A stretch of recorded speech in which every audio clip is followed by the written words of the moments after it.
Hi, everybody. I think we can get going. I think Rachel's given me the thumbs up that we're going to start this webinar. I want to thank everybody for taking time out of their busy life to spend a little time with us. Maybe we can teach you a little bit. Maybe you can teach us a little bit about things we don't know. I'm Dr. Bill Sterett. I'm with Vail Summit Orthopedics and Neurosurgery. Through my career, I've been super fortunate to be a Olympic team physician for 4 Olympics, coming up on 5 in this next Olympics. I've been the head team physician for the U.S. women's Alpine ski team for the last 20 plus years. Sounds cool, sounds sexy. There's a lot of great successes you have and a lot of great failures, as we're going to see as we go through female knee injuries. Females are just a tough athlete to try to get perfect because they have so many risk factors. You get to the point where you say, boy, this is a tough one. I want to assure everybody that this is being recorded. If you want to see it down the line, you don't have to pay attention to everything or take notes or anything else. There, you can write in questions in the chat box, and I think Rachel will get those to me and we'll be able to answer them at the end. So let's get on with the show here tonight. What we'll talk about is, first of all, do women really have a higher injury rate in all sports?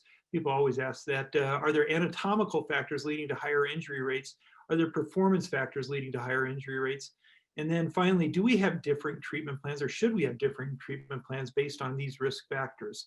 And there's lots to possibly talk about in future series. Concussions. So I'll show you a slide on that women are at higher risk for concussions, dehydration, the female athlete triad that we deal with and have to talk about so much. So for example, concussions among Alpine and freestyle skiers. Remember, Alpine is what we all know, racing around gates. Freestyle skiing is the bumps and jumps, meaning mogul skiers and big jumpers. Out of 2,080 injuries reported over 7 World Cup seasons, 12% of these were injuries to the head and neck, meaning face or concussions. Freestyle had more injuries than snowboard, had more injuries than Alpine, but across the board, women had 1.5 times higher injury rate or concussion rate than their male counterparts. Lots that we don't understand about that. Is there differences in reporting injuries? Are men more likely to not report it? Are females at significantly higher risk? And if so, why? Still trying to figure all that out. So what we will talk about are knee injuries that are season ending and then prevention strategies. So depending on the sport, women are at much higher risk to sustain a season ending injury to their knee. And when we look at the different sports, you look at males versus females here. Basketball, females, 3.5 times higher rate of having a season-ending injury. Volleyball, 3 times higher rate. Soccer, 4 times higher rate. Recreational skiing, 6 times higher rate. And we see this in our clinic every day. World Cup skiing, what's been published, it's been relatively equal, females to males. And part of that is because males all get hurt. It's not if, it's when. In the World Cup skiing circuit on the speed teams, they all seem to get hurt. So I think that's why that's a little bit more balanced out. So time loss injuries on the World Cup ski circuit. This is another way of looking at it. So bear with me just for a second. All injuries. In Alpine skiing, 30%, think of that, 1 in 3 have a time loss injury per season, meaning 11% have severe injuries and have greater than 28 days off, greater than a month off during the course of any one ski season. Snowboarding is roughly equal, a little bit higher, 14% will have more than a month off. So time loss injury was defined as missing any season or any competition or practice. So a third of your athletes are going to miss some time. ACL injuries on the French Alpine ski team. There are 397 racers, 191 men, 188 women. 28% of men and 27% of women sustained at least one ACL tear. ACL injured racers had a 40% risk of sustaining another ACL tear during their career. Women and men and women racers had similar injury rates, partly because those numbers are so high, almost all of them ended up getting injured at some point. World Cup ski racing is about the only sport with a similar ACL injury rate in females and males. Interesting number. 19% incidence of re-rupturing the same knee after it's been fixed. So you've got to fix somebody and tell them there's a 1 in 5 chance overall that you're going to re-tear that same ACL. That's huge to a professional athlete. More than 30% incidence of tearing the ACL on the opposite knee. So now you're adding that up, 20 and 30%. You're looking at half of them are going to sustain an ACL injury after you've already fixed them. Mean number of surgeries after the ACL was torn was 2.4. meaning once you fix them, they're not all done. They're going to be coming back, and there's a high re-injury rate, not just the high entry rate. It's much higher in the people ranked in the top 30 in the world. So you think about our best athletes, from the Michaela Schifrins and the Lindsey Vonns and the Racy Sieglers and all of these, if they're ranked in the top 30, it's a much, much higher injury rate. So why are female athletes more likely to, than their males counterparts to sustain these ACL injuries? And unfortunately, or fortunately, this is the world I've been living in over the last 20 years. We've dealt with so many professional female athletes. So let's talk about risk factors. And the way I wanted to divide it down for this talk was anatomical versus athletic. Anatomical, you can think of things that aren't real modifiable, the way you were born, things like that, your actual anatomy. Athletic are more things we might be able to modify. We'll talk about jumping and landing strategies that men and women employ right off the bat, even when they're in grade school. So think about it as non-modifiable and modifiable risk factors as we go through this. So these are anatomical risk factors, and these are bullet points, not real comprehensive. But the biggest thing, that women are a little bit more knock-kneed. And if you think about it, that means you look down at your leg and the foot goes out away from the midline in females, and in males, you always think about the cowboys that are born a little bit bow-legged. So overall, women are a little bit more knock-kneed than guys. Valgus, that's called being valgus, and that puts the ACL at higher risk. Hyperlaxity is much more common in women, meaning you're loose jointed, and that's congenital also. It's usually from mom or dad, that shoulders that dislocate, kneecaps that dislocate, things like that. So both being valgus and loose jointed females are at much higher risk for these knee injuries, and we'll go through that in a little bit. So this is just graphically what being valgus or knock-kneed means. And you can see normal, we draw a line from the center of the hip down to the center of the ankle. That line should fall right dead in the center of the knee if we've got neutral alignment. If you're bow-legged, like you see in that center picture, it's misspelled Vargas, it's actually varus. Knock-knees is valgus, and the knees go in and the foot goes out. Well, it turns out that being valgus, like we see on the right-hand side, there puts you at significantly higher risk for an ACL tear rather than being varus. And women are on average 4 degrees more valgus than men. And that's been big studies done up at Mayo and other places over hundreds and hundreds of asymptomatic people. It's just the way we're born. Probably because women have a wider pelvis relatively than their male counterparts, therefore need to have their knee in more valgus to balance out.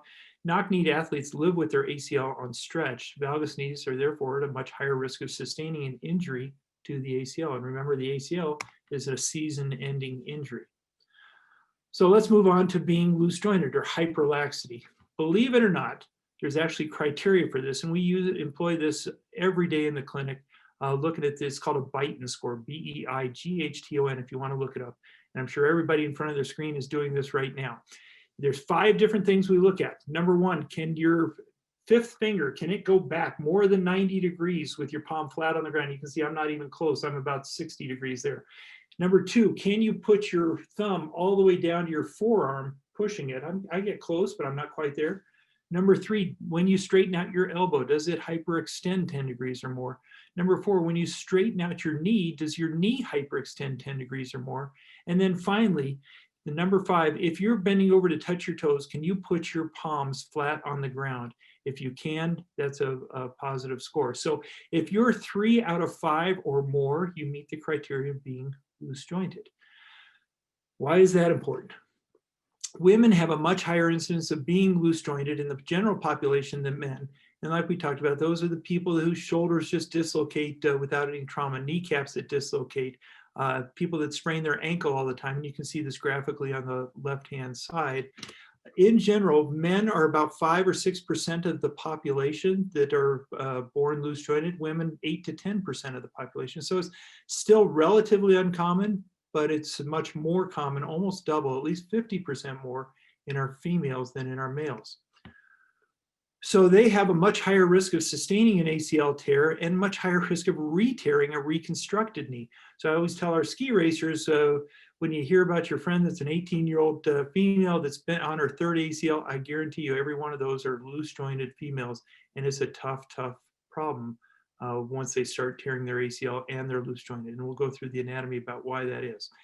The interesting thing about being loose jointed, females 50% more, almost maybe even more than that, risk of being born loose jointed. Not a risk, because there's some advantages to it too. But on the World Cup circuit, when we did the physicals on all our World Cup athletes, we had 17 on the World Cup circuit, females. We usually do our physicals every May out in Park City. 15 of the 17 met criteria for being loose jointed. So there's something about being loose jointed that allows us or helps us get to that next level in athletics too. So it's not necessarily a bad thing that you're loose jointed, but it definitely increases some of the risks. So athletes with a torn ACL were 4.5 times more likely to meet the criteria for being loose jointed than athletes that had not torn their ACL. The good news about this, and I did promise you some good news, is that there's a much lower risk of developing arthritis down the line in patients that are loose jointed. If you think about it, people who are very tight joints, that gives us a lot of compression, wears down the cartilage, more prone to arthritis. The people who are loose jointed, it wobbles all over the place, but they're not getting that compression and shear that leads to the arthritis. So this is what we look for, like we saw. Hopefully everybody at home looking at this over a Zoom call has done that on themselves and can answer how many of you are loose jointed. So now the next anatomic risk factor for women, this notch, and you might hear about this, you may never hear about this. This is a little schematic drawing of the inside of a knee. You can see that line pointing towards the ACL. It's got two different bundles there. The notch is where that arrow points right here. That's the width of this area where the ACL travels. And believe it or not, that notch is much narrower on women or females than it is on males. Well, is that important? You would think it shouldn't be important, but unfortunately that notch, that narrow intercondylar notch, does tend to pinch the ACL when we hyperextend. So if you hyperextend and that notch is narrow, with any kind of twisting, the side of that notch will pinch the ACL and tear it. So a narrow notch plus hyperextension with any kind of twisting puts us at much higher risk of tearing the ACL. So women have proportionally smaller intercondylar notches. The relative narrowness leaves less space for the ACL, more so, not so much the PCL, to move and operate about. So when we're twisting, you're putting that ACL at risk. Next anatomical risk factor, boy, this is just not great news so far, the ACL size. For a given height and weight, let's say a male athlete that's 150 pounds, a female athlete that is 150 pounds, the ACL is roughly 30% larger than the female ACL for the same BMI or height and weight. Female athletes are often similar in size to our male counterparts, at least on the World Cup circuit, especially in high school sports, and yet the ACL is a third smaller. Excuse me. So the forces that the knee sees due to twisting injury are related more to your size and weight and how fast you are and how much you cut and twist, and yet you've got a smaller ACL. So you've got a smaller ACL, smaller notch, you hyperextend more, holy smokes.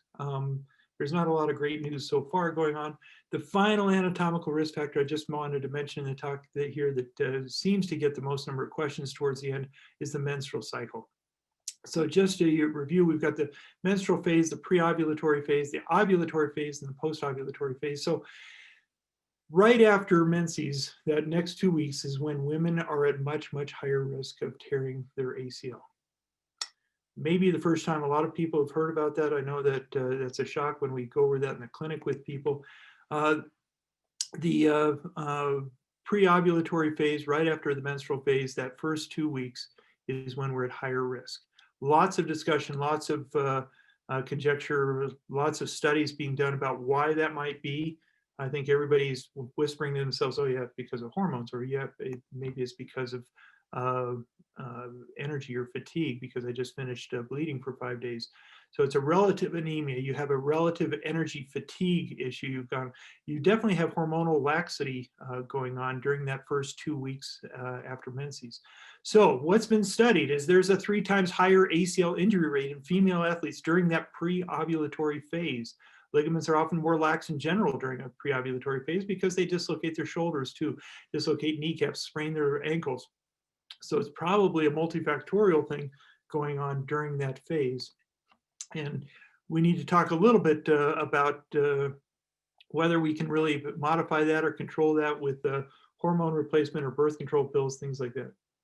Now on to athletic factors predisposing women to season-ending injuries. There are two biggies we'll talk about is landing techniques and then this dynamic valgus or landing absorption. The landing technique we'll talk about is that first heel strike. So we did this in a bunch of athletes almost 20 years ago. Peekaboo Street and others were part of this study, landing from a 60-centimeter box jump. And so that's about 20 inches high. And what we found is that the women tend to land more straight-legged and the men, and this is without any coaching, without any intervention at all, the men tended to land with more of a flexed knee. Well, it turns out landing straight-legged, as you can imagine, smaller ACL, knock-kneed, narrow notch, led to higher risk of tearing an ACL. The men with a more flexed knee, and as you can see on the right-hand side of that screen, a flexed hip as well, flexed ankles or dorsiflexed ankles, tends to absorb a little bit more. The ACL is sitting in that notch a little bit better in a way that doesn't tear it from the side of the bone. So that's something that we can probably modify, isn't it? So that straight knee will pinch with the narrow notch and the hyperextension, and the flexed knee is going to be more protective of the ACL, and something to just stick in your bag of tricks as we're training, as we're learning how to jump and land. So now after we do the heel strike, now we have to absorb our landing. So you'll hear this term dynamic valgus, and you might hear it in the USA Today or anything else in the lay press, but it's an important thing for any of us with female athletes in our family to understand. When we jump and land, if you can, just jumping into that flex knee position isn't enough. Now you've got to allow those knees to go forward. Think about the second toe going over the kneecap going over the second toe is the preferred way of jumping and absorbing. If you let that kneecap or the knee dive in, like you see on the right-hand side of the screen, the valgus or abducted moment, the knee caves in while absorbing and the landing. That valgus, as we've already learned, is a real risk factor for the ACL. So we have to land not only bent knee, but we also have to absorb in the appropriate fashion to prevent that ACL from tearing. So that can be due to weak gluteal muscles. The kneecap needs to go over the second toe during landing. It can pinch the ACL if we don't. It gives us that narrow notch and ACL on stretch that it can be the death nail for all this. So pay attention to this, and we'll teach us a little bit about how we might be able to prevent that going forward. So when landing from a jump, you need good hip control. So we spend a lot of time with our athletes training their gluteal muscles, making sure that they've got gluteus medius, gluteus maximus, and minimus all firing appropriately to keep that hip externally rotated so that the knee goes straight over the second toe.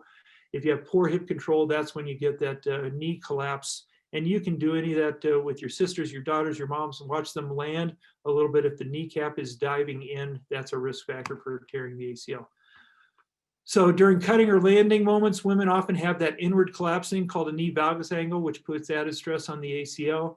It can also cause that pronation of the ankles, and that's why we see especially a lot of our volleyball players as well as our basketball players spraining their ankles consistently from that same landing strategy. So can we start putting this all together? It's a lot of information, I know, for a short period of time. So why do women tear their ACL more frequently? It's got to be multifactorial. It's no one thing in any one athlete. There's the increased Q angle you see on that slide, which just means they're more valgus or knock-kneed. We've got the hormonal changes oftentimes with during the menstrual cycle, but it can happen a little bit later in life as well. We've got anatomical differences. The smaller ACL to me is probably the biggest thing that we can't modify. The intercondylar notch is more narrow. We've got poor landing mechanics and then less power. So those two things on the right are the biggest things that we can really change, aren't they? We can increase our power with our gluteal muscles. We can train and teach better landing mechanics for our athletes and go from there. So this is how an ACL tears. It's not just a hyperflexion or hyperextension. It's a twisting moment. That ACL, as you can see, gets twisted, and that's how that ACL goes on stretch and eventually tears. So if we can prevent too much rotation where the femur rotates on the tibia, that's how we can prevent the ACL tear. So everything we can do in design is designed to prevent that. So We'll review it one final time. That knee needs to be straight when we jump and land and absorb. The knee can't turn inward. The knee has to be straight as we absorb. It's not just the landing. So you got to land with your knee flexed and then let that kneecap go over the second toe. You really can focus on that. You can really tell a difference when you just practice it from a jumping off of or stepping off even if you're in the gym on a bench, like for bench press, just step off that, watch how you land. If you can see that just in that step off, you don't have to jump and land. So when the knee moves inward, that dynamic valgus, 15 times higher risk of future ACL injury. And this was published 2014. More than 2 times higher risk of patellofemoral pain. So that's the first thing we'll review when we've got our athletes coming in complaining of some kneecap pain or pain behind the kneecap, or you hear the term chondromalacia. It's oftentimes due to weak gluteal muscles. And they look at you like you're crazy and say, we need to strengthen your butt muscles and your glutes in order to get rid of that kneecap pain. But that's a big, big factor, is correcting their jumping and landing absorption strategies. This is what we see in our gymnasts, not our typical gymnasts in that animation, but you can see what happens. They get that internal rotation of the femur because their gluteal muscles, which are external rotators, aren't firing. They get that valgus knee, meaning their knock knee, external rotation of the tibia with internal rotation of the femur, is exactly how that ACL tears every time. So the anatomical risk factors combined with our athletic risk, straight leg landing, our knee dives in, the foot everts or pronates, and then even our hormonal changes or generalized fatigue. This is what we need to avoid, isn't it? You can see this every day on Sports Center when ESPN is playing some of these. You wonder how they didn't tear their ACL, sometimes the men and the women, when you see people jumping and landing like this. So this leads to 2 to 8 times higher season-ending ACL injury rates in our female athletes. I think we're seeing that we can definitely control a fair amount of this, certainly not all of it, by paying attention to our jumping and landing and absorption strategies. We can pay attention to some of this by strengthening our gluteal muscles. Maybe down the line, we can make better recommendations about hormonal spreading out evenly over the course of the month, our hormonal changes. But the bottom line is loose jointed knock-kneed females that have poor landing mechanics are at super high risk with cutting, jumping, twisting sports, male or female. And so when I see our males that are loose jointed and knock-kneed, they're at the same type of risk. It's just that it's a much less common congenital issue. So some of our prevention strategies, like we talked about, we can't modify whether we are born knock-kneed. We can't modify how narrow our notch is. We can't modify that the ACL is smaller, but we might be able to modify our menstrual cycle and hormonal changes. We can definitely modify our athletic prevention strategies. Landing from a jump, but foot strikes. So flex your knees, bend your hips to absorb, dorsiflex your ankles at impact. This requires practice. It doesn't just happen. It really requires practice. The tendency is to lock your knee out, rely on that bony architecture to support yourself. You need to build up your quadricep strength so you can absorb and jump and land in a flex position. Landing from a jump, same thing, the absorption. You've got to get that kneecap over the second toe. Don't let the knee buckle in. This requires gluteal strength, and it does require practice too. So these are the 2 things that you can really work on to help prevent these injuries in situations that you can't prevent. We all get our athletes into a position that you just can't stop or can't prevent on the field, on the ski hill, anywhere else. So you need to have that ingrained in our mind, how we jump, how we land. So are there different treatment regimens for our female athletes? And I just want to spend a few minutes on this because I think a lot of the people I saw signed up have been through ACLs or had family members who have been through ACLs. When we were going through all this back in the 1990s, our most common operation for an ACL injury was a patellar tendon replacement. So you take the patellar tendon, replace the ACL with that. Unfortunately, we've had our seminar I published on this, like 8 to 12% risk of an athlete missing an entire season just solely due to patellar tendonitis a year after the ACL. So it's a real thing. And if you tell somebody 1 in 10 chance that after they fix their ACL, done everything right, that they might have to miss an extra year because of patellar tendonitis, they started migrating away from that. So in the later 90s, early 2000s, we went to more hamstrings for the ACL. Both of these are stronger than the native ACL, so it's not a matter of which is stronger. The problem with a hamstring graft in people that are already loose jointed, meaning hyperextend their knee like that, as you can imagine, if we take one of the hamstrings from the back, that might allow them to hyperextend even more. If they can hyperextend even more, that's going to put the ACL at risk. So for female athletes that had a hamstring graft for their ACL, they had about a 3.5 times higher re-rupture rate than if they use something from the front of the knee. Well, now I'm stuck because my athletes don't want to use a patellar tendon graft too often because the risk of tendonitis. They'll do whatever we counsel them towards, but a hamstring they love, but a higher risk of facing them again 9 months later if they've retorn. So what we've gone to in these particular patients is also going to the front of the knee, but I've used more of the quadriceps tendon graft for this. And this is what we were just explaining. Cadaver grafts, if anybody out there wants to ask about that, in the under 20, even in the under 25 crowd, have an unacceptably high re-tear rate, even in the first year in young athletic women. Under age 20, cadaver graft, almost a 30% re-tear rate that very first year. Patellar tendon grafts have a lower re-rupture rate. Unfortunately, ski racers, jumping athletes, volleyball, basketball, pretty hesitant to use this because of risk of developing patellar tendonitis that can keep them out of their sport. Hamstring grafts are certainly loved by skiers, and they're plenty stronger than the old ACL, just like the patellar tendon is, but has a higher re-rupture rate in hyperlax females. That can even contribute to that hyperextension potentially. So we've gone to something in the front of the knee that doesn't have that same risk of tendonitis. I'll use a portion of that quadriceps tendon right up front there. And this has become my graft of choice, trying to answer this question in the hyperlax female athlete that come into the office having torn their ACL. Whether this is the ultimate answer, we got to augment this with even more on the outer side of the knee to prevent that rotation is yet to be answered. But I think we've decreasing the risk of the patellar tendonitis with this, and we don't contribute to that hyperextension issue with our female athletes. So we are working on it. This is what a new ACL graft might look like. It's gotten to be such a minimalist in operation. You just see just minimal incisions, and then you got these two little metal buttons, is all somebody might see on an x-ray, and they can't understand why it takes them 6 or 9 months to get back to full sports, but it does. Mother Nature takes her time still, and we're still working on that, trying to speed up Mother Nature in remodeling this with some of our biologics, with stem cells and PRP and everything else.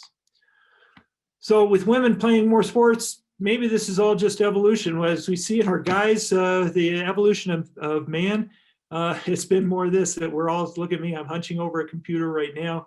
And what we're seeing more and more in our females is the evolution of women, is that we've got women that are playing more and more sports, younger age, and we just got to make sure that we can treat them appropriately, number one, and help teach them how to prevent these, number two. And that's kind of my role and goal here with you tonight, is really teaching us all that we need to think of and treat our female athletes different than we treat our male athletes. And with that, I'll take questions. I think people may have been reaching out to Rachel, and Rachel, if you have any questions for me, I'm here to answer. Yeah, we've got a couple in already, so I'm just going to pass them on to you as they come in. So the first question, for women who have had knee injuries and surgeries, such as meniscus tears and ACL replacements, in addition to normal wear and tear on the joints, plus age or use-related arthritis, is it a good idea to set the release force settings on Alpine skis at a lower setting than maybe indicated by ability, and aggressively to protect the knees from further injury? In other words, is it a good strategy to allow the skis to release at lower impact to avoid extensive twisting in the knee? That's a great question. I'm not sure who asked that, but I can guess about 100 people that might have. So our DIN settings are where we set our skis to release when we twist. It's always a compromise, isn't it? If you set them too high, your knee doesn't release, and you have that long lever arm of the ski torquing your knee, tearing your ACL, rupturing a patellar tendon or an ACL or anything else. And that long lever arm of the ski is what does us in. If you set it too low, now you're at risk of your what we call pre-releasing, or releasing. You're making a normal turn, but you're just pushing on it and you pop out of the binding. That's more of a pain in the butt to pre-release and have to get up and put your ski on. It can actually be dangerous if you're on a big steep hill and your ski pre-releases. Now you're putting your head into a mogul field or something like that. So it's probably safer for your knee to pre-release, but more dangerous for the rest of your body to pre-release. So what most people would counsel you is you want it to be set a little bit lower than your ability level that's counseled for you, but not a great deal lower. And then even being a little bit lower, depending on your regressive style, you may have to put up with a little bit more pre-release. The best thing you can do to prevent knee injuries on a ski hill is to ski one level below your ability. So if you're an advanced skier, ski on intermediate terrain. Big blue groomers are the safest place for you. If you're an intermediate skier, keep it on the green circles, keep it on the beginner terrain. That's the absolute best thing you can do to prevent these injuries on the ski hill. Short of that, it is better to keep it a little bit lighter on the din, but you will have to put up with a little bit pre-release if you're still pushing it just as hard. Hope that answers your question. So this question is from Jan. She wants to know, are there any special considerations, precautions, or exercises for skiers with a total knee replacement? Sure, great question, Jan. It's become a whole different world in the last 10 years with knee replacement, hasn't it? We used to tell people don't get your knee replaced till you're done skiing. And that had a lot to do with the implants at the time more than anything else. That plastic liner used to wear out. The cement wasn't nearly as solid or strong as it is now, and things would loosen up. Now we're letting our skiers, our knee replacement patients go skiing without restriction. I go heli skiing every year with a guy I did a knee replacement on. Loves it, hasn't skied this well in 25 years. So there's a risk that you could loosen up the prosthesis. You're not going to wear it down anymore. Those days are gone. That's where most of the R&D has gone into, is getting those plastic liners to hold up forever. A hard enough twist, because you don't have an ACL anymore, that force has to go somewhere. So it has a risk of loosening up that cement bond between the prosthesis and the bone. As we get a little more mature, as our bones get a little more brittle, you can actually break the tibia or femur above or below the prosthesis if that cement bond is stronger than the bone. So that's your first and foremost risk with skiing with a knee replacement. You're not going to wear it down. Just be a little bit cautious on how much twisting you do. In terms of specific exercises, it's really about a 1.5 to 1 ratio of quad strength to hamstring strength that you need. You really need to build up your quads and hamstrings, but quads in particular, to help protect your knee replacement. Remember, the two things that we have to protect our knee at all are the ligaments, which you don't have as many ligaments after a knee replacement. You have the two on the sides, but not the central ones, not the ACL. And you've got the dynamic stabilizers, the muscles. So you got to maximize your muscle protecting stabilizers, and that's your quads and hamstring by far. Gluteal strength is going to be important. If you you can test as you're stepping down off of a bench, whether you tend to have weakened gluteals and dive in like that. You can strengthen your gluteal muscles and then quads over hamstrings. Hope that answers your question. So this next question is from Jamie. She wants to know if there is a correlation or causation between the underfoot width of the ski and the prevalence of ACL tears in women. So the question really has to do with not just the underfoot, but has to do with the whole shaped ski phenomenon that's happened in the last 20 years. So we've got wider tails, wider nose, and narrower underfoot. And that gives a much easier carving ability. So what that has done more than anything else, anybody who's on shaped skis, which I suspect are most people listening to this, knows that you can make easier turns. And so all of a sudden, an intermediate skier can be on advanced terrain more than anything else. And that's where the biggest risk comes in. So if you've got wider underfoot, it means it's not as shaped a ski, it's more of a powder ski, probably a little more protective because you're not carving and you're not going to go on advanced terrain in a non-shaped ski in the first place. So the other thing that that big shape does, It allows us to carve a little bit harder, which means that rotation, which can put the ACL at risk. The advantage of a shorter shaped ski is that it's shorter. Just that, like we talked about, remember the days of using 215 centimeter skis in a mogul field, the old Rossignol SMs and things like that. Those longer lever arms were real dangerous for the knee. Now those weren't shaped either, but being shaped allows you to get back down to that 180, 185 length, which is going to have some protectiveness to the knee, but it allows you to carve harder too. So it's a give and take. So it's not so much the underfoot as well as the difference between the nose, tail, and underfoot. The more shaped it is, the harder you can carve, the more torque you're putting on your knee, and realistically, the more you're going to go to terrain that's a little bit above your ability. So this question was submitted anonymously. What are the best exercises for ACL tear prevention? Great, great question. The last time I did this a few months ago, I actually had Matt Meimer, my lead physical therapist with Howard Head, on it, and we can do a whole nother session on that. He's a way better resource to teach you exact exercises. For me to counsel you is going to be in more general terms. It's going to be quadricep strengthening over hamstring, gluteal strengthening predominantly. The ski team tends to focus in terms of stretching more on quadriceps than on hamstring. They like the hamstrings to be a little bit tighter, and because we tend to spend our time in more of a flexed position for skiing. So quads, not only strengthening but stretching. Quad, there's so many ways to strengthen the quads that I hate to be real adamant about one particular. There's a lot of things online. And if there's interest, just zip it out to Rachel, and we can have Matt, my therapist, do one of these with me very quickly coming up. All right. Do you have any guidelines for when knee replacements is a reasonable option? Sure. That's a great question. And again, we get that every day. So we're always trying to preserve activities more than we're trying to preserve joints. 20 years ago, the buzzword was joint preservation, joint preservation. In reality, it's important to preserve that knee if we can. There was a strong reason to preserve the knee because we wouldn't let anybody ski with a knee replacement back then. Now it's more a matter of activity preservation. So if you're not doing things you want to do, it's time to think about what the next steps are.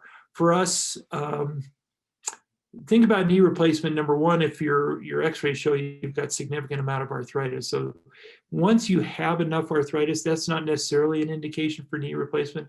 We always have people ask themselves 3 different questions. So you can even write these down or watch this if you want. But number one, is the knee pain keeping you awake at night or not letting you get to sleep?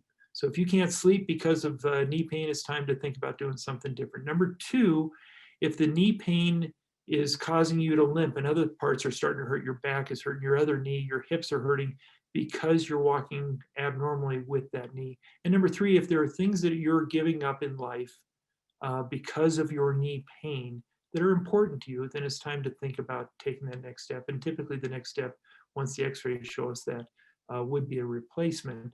So you don't want to do a knee replacement if what you're trying to do is the Boston Marathon in under 3 hours, but you do want to do a knee replacement if you can't do the things that are important to you, because life is just too short. If you can't go skiing with your kids and family because of your knee pain, if you can't go on long hikes or do a 14 or whatever you want to do here in Colorado, that leads to such an active and healthy lifestyle, I'd much rather see you in a knee replacement than not doing those activities. If your choice is running rather than sitting on a couch and watching running because you're such a runner, then get something done so that you can keep running. Life is too short and these activities are too important for the rest of our health. Our minds, our hearts, our bodies, our muscles, our joints. Staying active is the most important thing you can do. All right, so this question is from CC. It's a bit of a long one. Okay. I suffered a non-displaced, minimally depressed lateral tibia plateau fracture. Right. It's landing and absorbing fine, but it's not twisting. My articulation and meniscus are fine. Ligament tendons are fine. I Uh-huh. suffer from chronic pain, swelling, among other issues. I can't fully bear weight or flex because of the inhibition from mild swelling. What can I do? Sure. Really good question. The swelling always is there for a reason in the body. The body doesn't just start swelling for no particular reason. And far and away, the most common reason for swelling is something mechanical, meaning a loose piece, a meniscus tear, a cartilage flap, something floating around in there. Um, the body sees a higher friction system when that's occurring, and it doesn't know how to solve the friction. So it says, I'm going to swell. I'm going to lubricate this. So you can have that knee drained all you want. It's just going to come back until you solve that issue. For you, it may be something simple like scar tissue causing the swelling in there, and that would need to be taken out.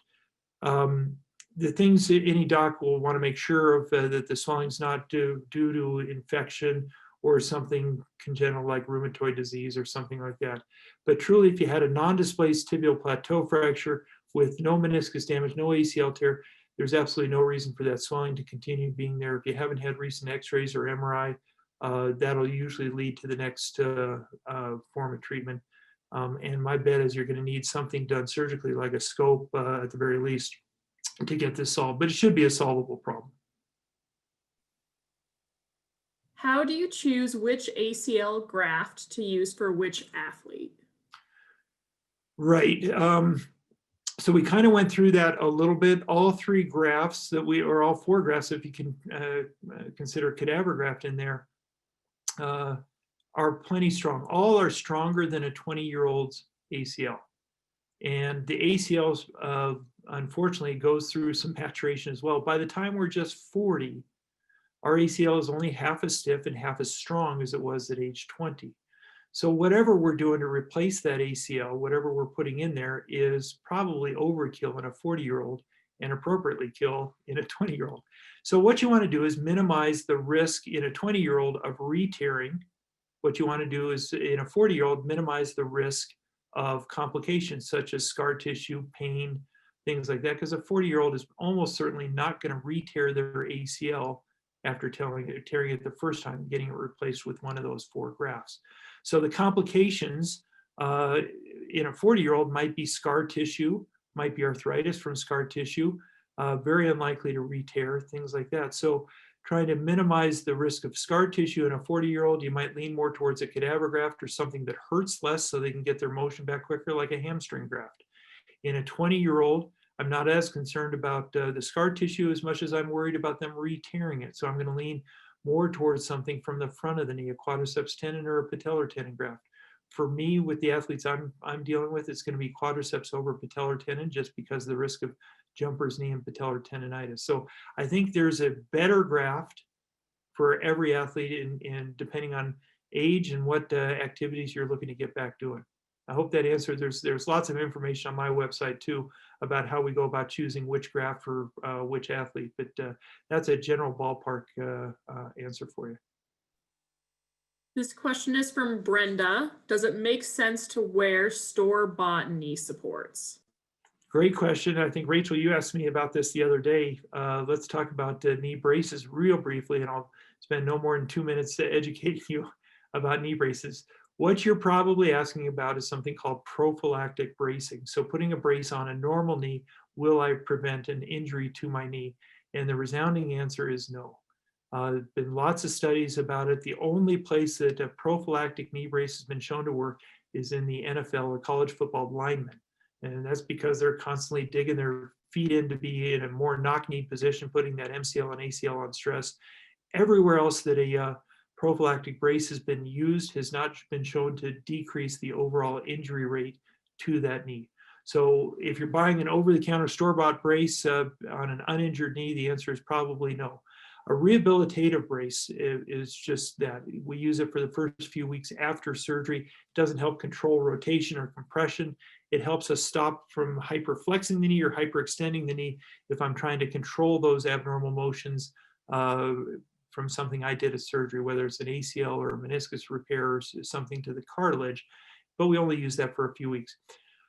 Functional knee braces are, I hope, what you're asking about more. So now I've torn my ACL and I'm either without an ACL or I'm after ACL surgery. A functional brace has been shown to decrease overall injury rate for sure in the first year after surgery in most sports, skiing in particular. After the first year, once your strength is back up to 100%, once that graft is fully remodeled, there's some debate about other sports, whether it decreases overall injury rate. Skiing, it still seems to, or it's been published that it decreases the injury rate wearing it after more than 1 year out after ACL surgery. Not everybody loves the brace, so we do some negotiating after the first year. We don't negotiate too much in that first year. So functional bracing after ACL surgery, for sure you should be using in that first year. Second year and beyond, you can negotiate out of most of the ski racers hate it, but put up with it because it has been shown to decrease that next injury. All right. Are there any warning signs or symptoms before you tear your ACL? Fatigue. So maybe not in your knee that but you need to pay attention to it all in the recreational ski world. Remember, World Cup skiers are a different animal because they're going 70 miles an hour down an icy ski hill and there's things they can't control. That's more like a car accident. But in recreational skiing, the two things that have been shown to increase knee injury rate, believe it or not, number one, skiing more than 3 hours without a break. So if you're out there first chair at 8 a.m., make sure by 11 or so you're taking a break, go and get warmed up, get a bowl of chili, something like that. More than 3 hours is going all day, top to bottoms, big risk factor for tearing an ACL. Second thing is dehydration has been shown. So drinking less than a quart of water an hour has been shown to increase the knee injury rate. So you got to hydrate, you got to stay fresh. I know that's not giving you a big warning signal from your knee at all, but there's really nothing your knee's going to be barking at you other than your quads are starting to get fatigued. Pay attention to them. But if you're hitting that 3 hour mark, please take a break. Just go inside, get warmed up 20 minutes or so, and then go back out and hit it for the rest of the day. This is our final question. All right. What's your one piece of advice for coaches of young female athletes? Wow, such a great question. We've taken care of so many coaches over the years. You know, I love the enthusiasm every coach brings to the young athletes. It's why you talk to the young athletes, and it's the one thing that'll get an athlete that's 14 years old to wake up at 5:30 in the morning without being woken by their parents. It's not school, it's not Saturday, it's not anything else. It's because they get to go skiing that day. And I think that's driven by the coaches. The one thing I can tell you from observing coaches at the World Cup circuit is don't overtrain. Go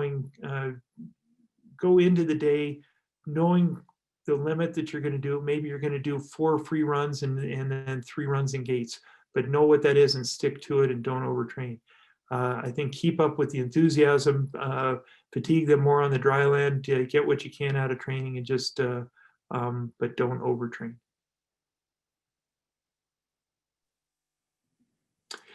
I think that's going to be it. I think we're being asked to wind it down here a little bit. I could answer questions all day. So just, if you have any more questions, send them to that Sterett team at bsortho.com. My athletic trainers, PA, myself, all see that every day. Lots more information at drsterett.com. We tend to put a lot of these either webinars or little video blogs or anything else I've written up on there. This is recorded, and I think Rachel posted on there. So if you want to watch the whole thing again, you can freeze frame for your daughter or your sister or anybody else and say, this is what you need to work on. And I think it's a good way for education. So I want to thank everybody for showing up and coming on board with us today. And Rachel, is there anything else, or can we just sign off? The one last thing, I will be sending everyone an email with the link to this recorded webinar so that you can watch it at your leisure. Thanks, everybody. Enjoy your Thursday night. And hopefully all this COVID stuff will be out, gone in the next year or so that we can start getting out and enjoying ourselves more. Enjoy the ski hill. Enjoy getting outside. It's the best thing you can do for your body. Thanks. I'm Dr. Bill Sterett.